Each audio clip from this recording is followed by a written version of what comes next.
আর মাত্র কিছুক্ষণের অপেক্ষা, রাত পোহালেই দেশ জুড়ে প্রথম দফার ভোট গ্রহণ শুরু হবে। মোট 7 দফায় এবারের ভোট গ্রহণ সম্পন্ন হবে। দিনগুলি হলো 19 এপ্রিল, 26 এপ্রিল, 7ই মে, 13ই মে, 20 মে, 25 মে এবং 1 জুন। ভোট গ্রহণকে কেন্দ্র করে শেষ মুহূর্তের প্রস্তুতি তুঙ্গে। 19 এপ্রিল প্রথম পর্বে 21টি রাজ্য এবং কেন্দ্রশাসিত অঞ্চল জুড়ে 102টি আসনে 18তম সাধারণ নির্বাচনের প্রথম ধাপে ভোট হবে। এক নজরে প্রথম দফার ভোট কেন্দ্রগুলি নজরে রাখা যাক। 19 এপ্রিল কোথায় কোথায় ভোট হবে চলুন দেখে নেওয়া যাক এক নজরে।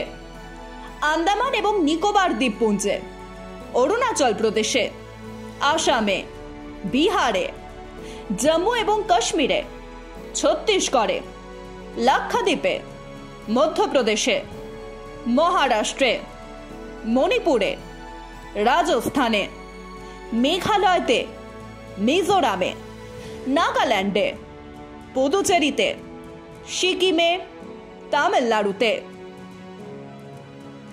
ত্রিপুরাতে, উত্তরাখণ্ডে, পশ্চিমবঙ্গে, উত্তরপ্রদেশে। এক নজরে কোন কোন লোকসভা কেন্দ্রগুলি গুরুত্বপূর্ণ জেনে নেওয়া যাক।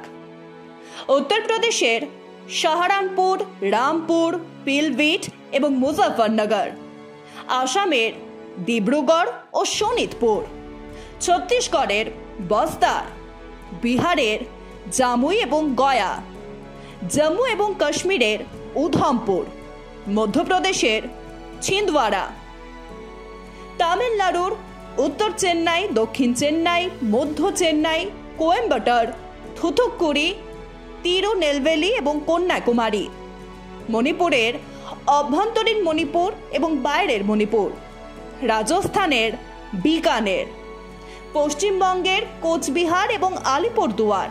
প্রথম দফার ভোটে কোন প্রার্থীরা নজরে রয়েছেন চলুন দেখে নেওয়া যাক। জামুইতে লোক জনশক্তি পার্টির প্রধান চিরাগ পাসওয়ান, ছিন্দওয়াড়াতে কংগ্রেস নেতা এবং মধ্যপ্রদেশের প্রাক্তন মুখ্যমন্ত্রী কমলনাথের ছেলে নকুল নাথ, কোয়েম্বাটোরে তামিলনাড়ুর বিজেপি প্রধান কে আন্নামালাই, দক্ষিণ চেন্নাইতে তেলেঙ্গানার প্রাক্তন রাজ্যপাল তামিলিসাই সৌন্দররাজন, থুথুক্কুড়িতে কানিমোঝি করুণানিধি, পিলভিটে জিতেন প্রসাদ, কোচবিহারের নিশীথ প্রামাণিক। 7 দফার লোকসভা নির্বাচনের ফলাফল ঘোষণা হবে আগামী 4 জুন। কার উপর ভরসা রাখবে দেশের জনগণ জানতে আরেকটু অপেক্ষা। Bureau report, Ritam Bangla.